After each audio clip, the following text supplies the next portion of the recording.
All right. So earlier today, the fellas, not me, the fellas were on Becoming Eva. Oh, you were there. I wasn't there. You were there. I inserted your opinion there. on everything. How do you know my opinion? Oh, Alfie was there, though. we talked about your segment. Christian Alfie girls wasn't aren't there. sexy. I saw her name come up. No, I'm just saying on the show. On the show. Oh, she So, wasn't on the show, but she was Becoming Eva did a topic this morning where they got Ryan, Jeremiah, and Damo from Trackstarz team to talk about what men really want. So buckle up. We're going to try and extend that conversation to you guys. And I'm going to look at the comment. I can't post them to the show like I normally do, but I'm going to look through and see, can we give our sisters in Christ insight into what hopefully godly men really want in a godly woman without getting in trouble. Go. He I don't brings know. up Christian girls ain't sexy. That's what he keeps bringing up. I don't know why he keeps bringing it up. So because so I brought it up to say we did a topic on it, right? But it wasn't what you think. We were basically saying that when sometimes women get to the point where they are trying to be more spiritually minded than they're trying to be earthly good, right? Basically, you hear that cliche all the time. And what I mean was the woman that says, I'm not gonna, you need to be reading your Bible on Friday night and da-da-da-da. Why are you going out hanging out with your friends? It's like, I read my Bible on Friday morning. I'm good. Cool. Okay. That was now I'm out. That was never the point of that topic. Never. It was part of my topic. He messed it up too. He messed it up on never the the point conversation of that topic. with Becoming Eva. The point of the topic is that There you go. there's not enough godly men that are responsible enough to make sure that they're protecting their sisters in Christ. So women feel like they have to overcompensate for men they can't trust with their purity, with their, just in dating, they're not trustworthy. So women have to overcompensate, and then that makes them look less attractive to the next guy. So the whole point was guys need to step up. It wasn't an insult at women at all. But that's what it's being remembered as. That's fine. That's fine. That's Which, not what all it's right, doing. so out of all the videos we ever did about relationships and like that, what do you feel like from, if you had to put them in the top 3 order of either like very helpful between the 3? Only 3 I remember is Christian women ain't sexy, and then old versus new, and then the drought. Like which one, if you had to put them in order for people to listen to, which ones would you, before we start this one? You don't listen to any of them. I was gonna say pull up 3 phones and hit play on all of them at the same time. That's the right answer. Is you don't listen to any of them. I don't know, man. So forget the past. What would you say now, Jeremiah? What are men looking for in a? I don't know. in a Being godly married wife? makes you off the But market. you remember Maya, right? Like, what were you looking for? You remember Maya, right? I know what I said this on the show today. I said I was looking for a friendship. You know what I'm saying? That's what I was looking for. Like before we started dating and everything, I was like, I wanted my next girlfriend after the relationship I was in. I was like, I want my next girlfriend to be a friend for me. You know what I'm saying? Because I really believe, friendships is something that you should start off with versus just dating somebody. You know what I mean? And now if that's you, then that's something I can't speak on. But I knew for me personally, I needed a bonding, like the foundation be friendship. So that's one thing for me, I would say. Well, what were you looking for in a friend? I just somebody not, friendships. I think what it would have been like, not like saying we going out to kick it, but friendship of, if I see you, we can have a conversation about something. Like if I was seeing, prior to Maya being my wife, if I saw her around at church or something, we could talk about anything. You know what I'm saying? Or like I remember one time I was on a youth trip and I called her and we went. I don't think we were dating at that time. We may have been dating, but I remember talking to her about certain things about me personally, and we just had a conversation about it. Like we weren't even, we were just having dialogue. You know what I mean? We're just having a good conversation before. And this is before, I believe before we started dating. I'm thinking about another situation, but just in one of those situations, I used to do live sound for her group that she was a part of, singing group.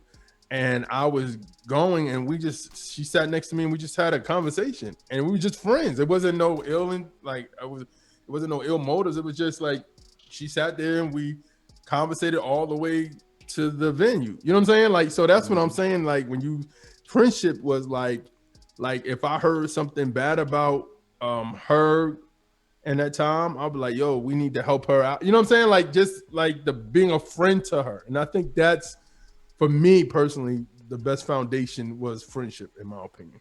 What about you, Ryan? What were you looking for when you found Toya? Well, let me ask you this question.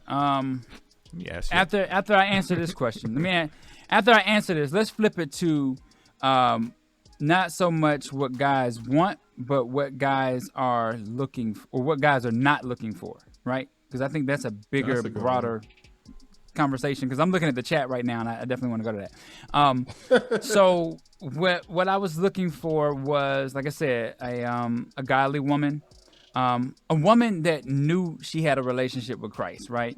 But didn't necessarily have to wear that on their sleeve, because I don't think you can always wear your faith on your sleeve, or I was told that a long time ago, like, Ryan, you do way too much of displaying or trying to explain or voice your Christianity when you can just live it, right?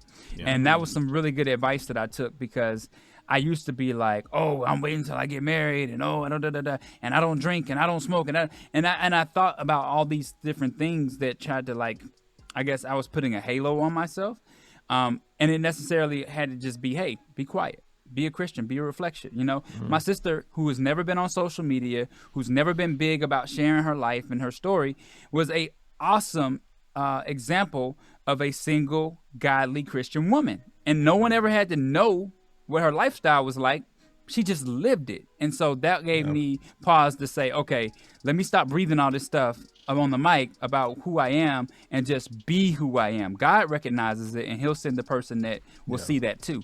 So that was the first thing, was understanding that, I needed somebody who had that balance, right? I met my wife at church, and I know that the church has a very bad stigma of men going up to multiple women in the church and getting numbers, and you talk to this one on Saturday, we talk to this one on Sunday, and then you got another one from Monday through Wednesday, and it's like it doesn't need to be about that, but that's how it can come off, right? I was having a good conversation about with Rick Sincere, and we were talking about some individuals in y'all's old church, and I said something, and he was like, you ain't know? Oh man, you should. Oh man, go ask Sean. Go ask Jeremiah about such and such. I'm like, oh okay, I didn't know, because I made an example of something that I thought was okay, and he was like, nah, because we were talking about like policing situations, right? Yeah. And so anyway, I think that's one of the big things, is that I was looking for somebody who had a balance. The biggest thing that I was looking for is confidence. Right? Confidence in everything that this woman was about, whether it was her physique, her life, her job, her ministry, whatever focus she had. If she's confident in it, that's attractive. But if you got somebody who's like, I'm not really sure, and I don't know, and maybe one day I could do this, and I hope to do that, then that's like, okay, you want me to fix you up, or you want me to run this race with you? Because I can't do both. I can run this race with you, but I can't be the person that fixes you up and gets you prepared to that point. No, that's true. That's true. That sucks, man. It does suck, right? But I feel like I'd become a better man being with mine. I don't feel like you said what?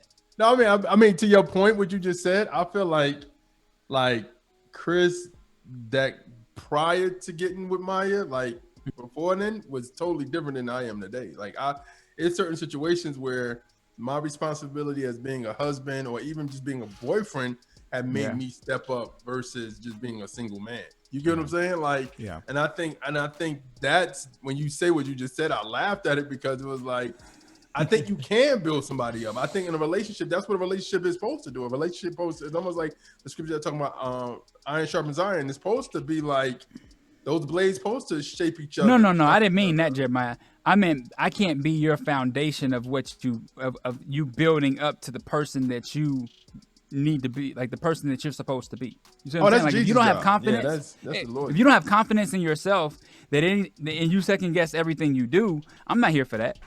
Yeah. Yeah. Yeah. So I would say this. Sometimes people need you to pour into them. So sometimes when you're with somebody and somebody's like, I don't know what you like. There's been times, and I can say this for everybody on this call probably. There's been some times when your wife will come to you and say something to you that you like, wow, how do I handle this situation? Or what's the best response to say that? Because I need to be encouragement right now instead of just giving her an answer. Right. Mm-hmm. So you need to encourage your woman. Like, you know what I mean? So at the same time, it may be a time when you come home from work or you get off the computer and you got beat up today and she needs to encourage you and she's there to encourage you. You know what I'm saying? So let me give you an example, Jeremiah. I'll give you an example, right? When I sat down with my wife and I talked about what it was I wanted out of life, what my goals were, she was able to match and tell me what her goals were, right? So I'll give you an example. Me and Sean, I don't know how many other people have watched this show called Love is Blind, right? When the guy got married, as the guy was like on his way approaching the altar, his wife was like, or soon to be wife was like, I don't know what I want to do in life. I think I just want to stay home and raise kids. I've never really had a job. I've never had a career. I just work when I need money. And it was like, yo, like that's not cool. You know, that's not cool at all. Like you need to have confidence. But I would say that this is the but for that.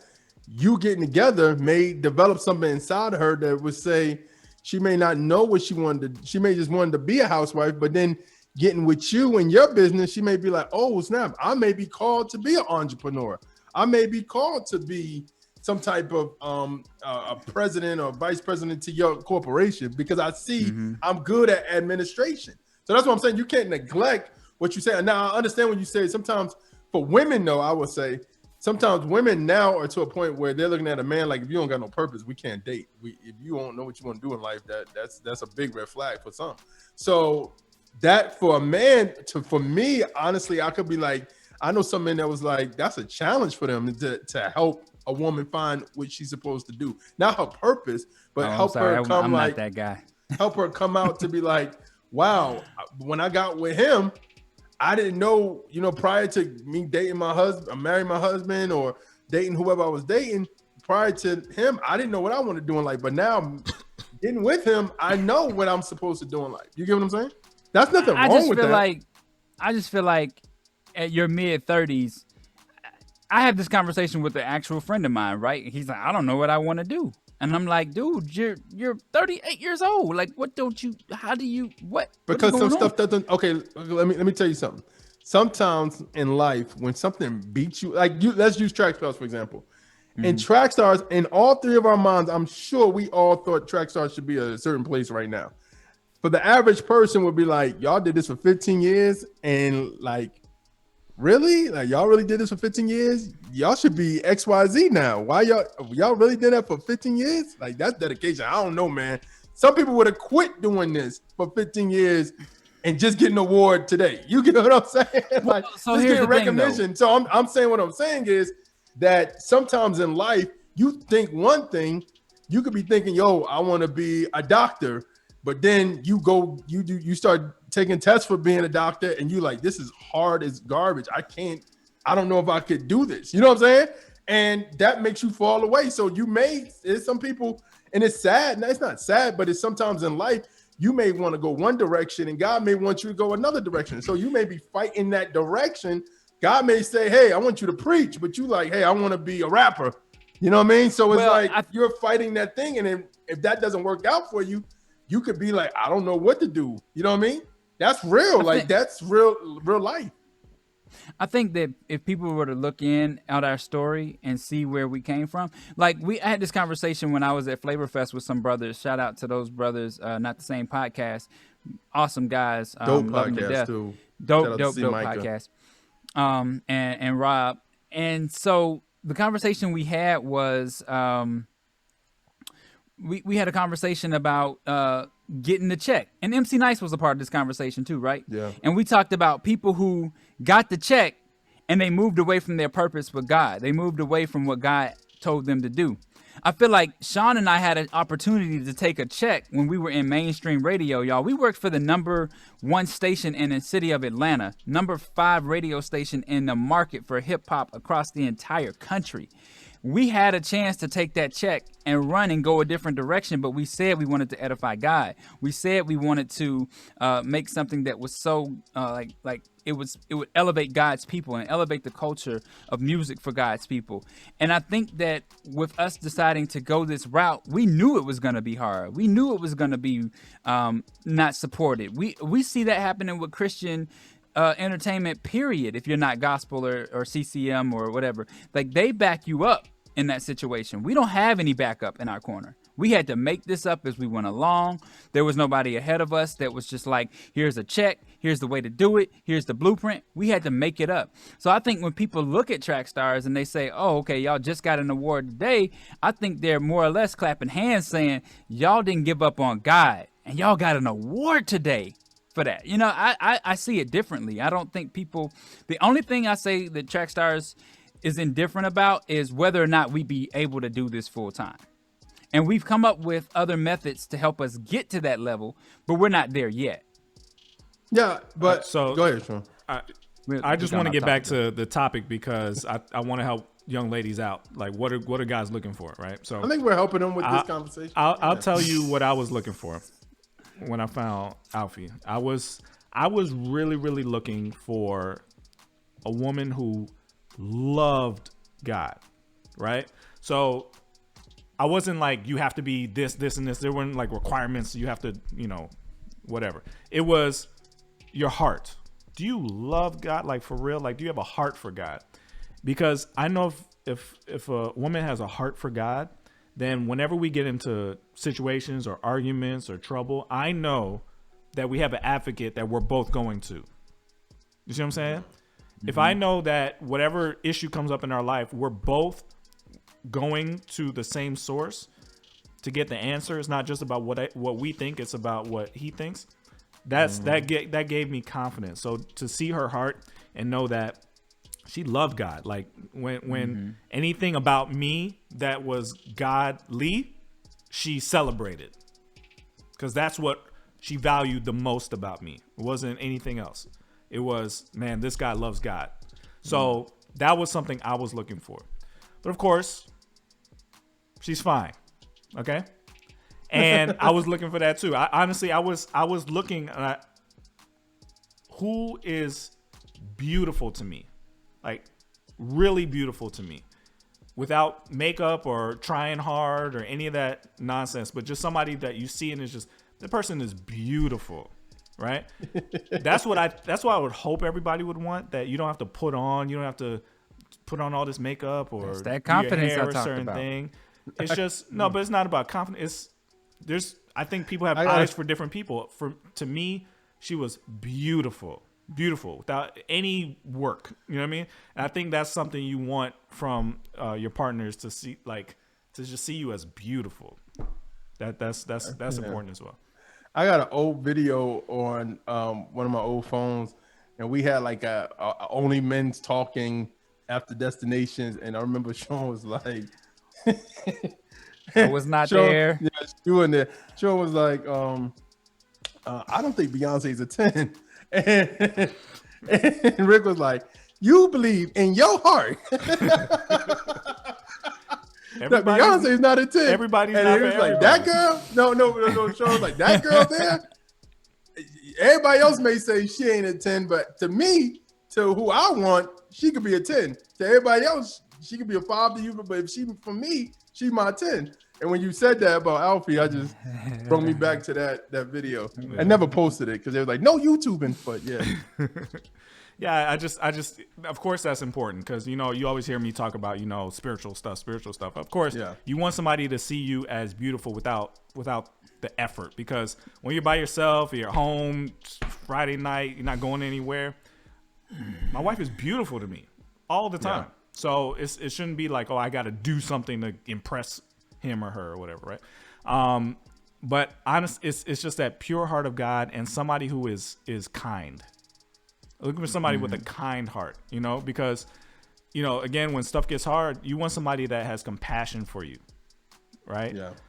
One thing also that was important for me and Ryan that we used to talk about all the time is somebody, I think Ryan came up with this phrasing, but somebody who celebrates you and doesn't just tolerate you. I think we both had experiences in the past where we felt tolerated by the person that was with us. And that's not a great feeling when you feel like somebody is just like, all the time with you. You know, you want somebody to see you, the good and the bad, and say, I like you. You know, you're not perfect. Yeah. You annoy me in certain things, but I still like you. That's what I was looking for. Somebody who could see me, who I was, and be like, no, I like you. Specifically you, not guys like you. You. That mattered to me. I tell you what, you know, what's funny is that I got that from Bishop Bronner. So shout out to my pastor, Bishop Bronner. Whenever I think about celebrating me goes, when I go back to is that video when I was doing the Ryan Righteous shake. Mm-hmm. And my wife was in the corner like, get it, baby. Go, you got it. And she knew terrible. I was getting it all wrong. It was horrible. Terrible. It was horrible. But she was clapping. And trying to do the Harlem Shake. Look like the Bankhead Shake. Like the Fourth Ward Shake. It was terrible. Boy. But she loved it. She was all up in it. She did. And so, you know, when I think about what men want a woman that's going to be by their side no matter what. You know, thick and thin, good and bad.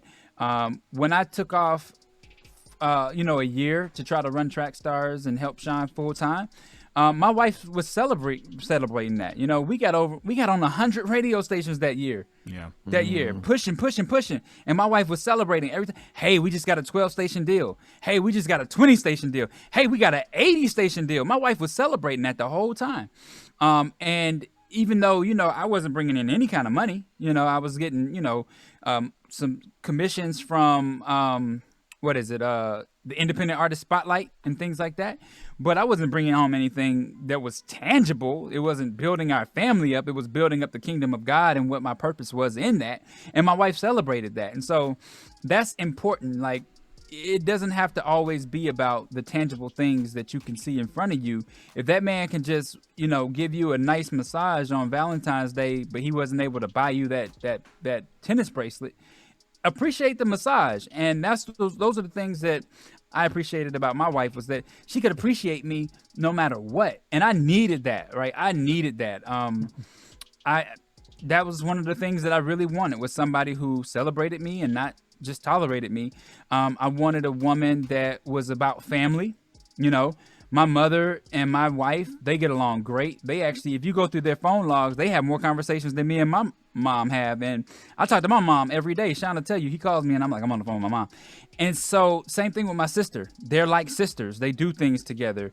They talk on the phone. They share ideas. Wow. When my kids get sick, my wife calls my sister and she's like, hey, what are some things that you did? She looks at her as a big sister for advice. So family was huge for me. Somebody who didn't try to match me as far as personality goes. Like, my wife is introverted. I consider myself to be an extrovert. So I didn't want somebody who was always going to try to, whatever. Thank you. Good way.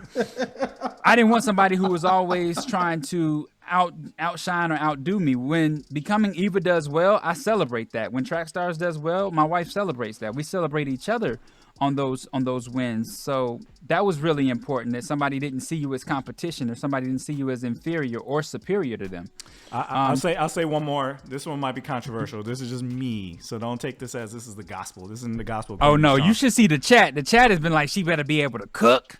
She better be able to clean. I'm like, oh no. Okay. Yeah, I didn't care about chauvinist. I didn't care about that stuff. But I will say this. This was important to me. Again, this is according to Sean. This is not gospel. But it was important to me that she wasn't a attention seeker, a selfie queen, somebody who everything they posted was, look at me this way, now look at me this way, now look at this. I was going to say that mattered to me. Well, that somebody that I was interested in wasn't just trying to advertise themselves constantly. No, that's real. Ooh. Okay, that was important to me. Now, not saying you can't post things about you and your family. I'm just saying like somebody who seems to be looking for it from a guy. I'm not getting in line for a person. So basically, Sean didn't want to be other likes, basically. If you get what I mean. Like what I mean by that is like if some girl I was interested in at my church had an Instagram and anybody could like her picture and she okay with that, then I'm not for her. No, it's just. I think if she entertained the like, if she that's what I'm saying. The likes, like she different. wants She's that. looking she wants for the likes. likes. She's looking for it. That's her validation is her pictures and the right filters and changing stuff that when you see in public, you don't look like that picture. So you know what I'm saying? So I don't care if she. I don't care about that part of it. It's just the desire for the validation from men in general. Like that. Sean, you got some pushback. I don't care. You got some pushback. I don't care. All I'm saying is, said y'all older though, Sean. We knew of a world before social media and camera phones. Not me. I'm talking about social media. I'm talking about social media. I'm going through your profile. So let me ask you this: What you doing? Are Christian men looking for the modest woman? No. Like on Instagram, like okay, so it was important for me that my wife wasn't hanging everything out on Instagram. Like I did not want the Instagram model. I didn't want that, right? I didn't want the woman where dudes is like, yo, I got her in my phone too. Like, what are you talking about? you know what I mean? Like, I didn't want my wife to be a screensaver for somebody else. I didn't want my wife to be a screensaver for somebody else. And so that was important. But I'm wondering if godly men this day are still saying they want modesty, and that's what they're looking at, or that's what they're getting. I did trying to flip. So I'm just not everybody is, but I was. I'm not looking for like this. I'm just saying like just be yourself. Don't try to don't do this to get attention. Just be yourself. Okay, you don't got to put on to get noticed. If you look good and you got God and you somebody who is looking for that, we'll see you. We had a conversation about this with Kanye and Kim when they would remember when Kanye was like really getting into his faith walk. He was like, "That's too sexy." Yeah, it was now like, she got trash bags on her body. Can't even see her face. But that's what you married though. You married somebody who's the most popular influencer of our time. And that's what majority of the time she does. You know what I'm saying? So for any guy out there that's like, you know, kind of like what Sean was talking about, it's like you gotta know that now. So when you follow somebody, you gotta know that. Because I know that for my wife don't even like to show off her body in that type of way. So it's like, like you gotta know that from the jump. Like when you follow somebody or somebody says, I won't give you my number, I'll give you my Instagram, or I'll give you my Facebook account or whatever, and you on Facebook and all those pictures are just that's know what you're getting involved with. Now I'm not saying that's wrong. I think for different people, like Sean said, for him that was a brag for him. But for some other men for some strange reason like to let their wives. Yeah, I want everybody to like my wife. So I got a question. I want everybody to think she's fine. Hey, I don't care if none of y'all think it. Okay. Okay, so I've run across a lot of godly women, right, that will post photos of themselves in their bathing suits on Instagram, right, or different poses and things like that. What is that suggesting to the godly Christian man when he sees that on someone's page? Because I remember it's not we the had a swimsuit, Christian hip hop artist. It's not the swimsuit itself. It's just a way to exude, I want you to look at these things. I want you to look at this, and I want you to call me and DM me. There's a different energy, whether just being in a bathing suit ain't the thing. It's the come and get me. Sorry, bro. You know what I'm saying? But I don't know. Go raw. You said, I want you to look at these things. And I don't know any Christian men who are okay with their wives being on Instagram in their bathing suits. I don't want you to see these things. I don't know any Christian men that are okay with their wives. The problem is some Christian men want them to be like that before they get married and then want to lock them down afterwards. Yeah, I'm saying before or after. Yeah, that's why. Yeah, not looking for that. Yeah. Well, but shout out to DJ Deuce. He says, ladies, modest does not mean dressing like an old lady. I'm not saying you got to be like, covered up completely and nothing like that. It's just, you know what I'm saying? Like when you just like, come and get me. That look. Don't do that. For people like me, don't do that. Anyway, Yeah, me either. let's get back into it. I'm about to say, when did we dress in modest? Man, spot. Say what? When did we dress in modest? What is he Guys? talking about?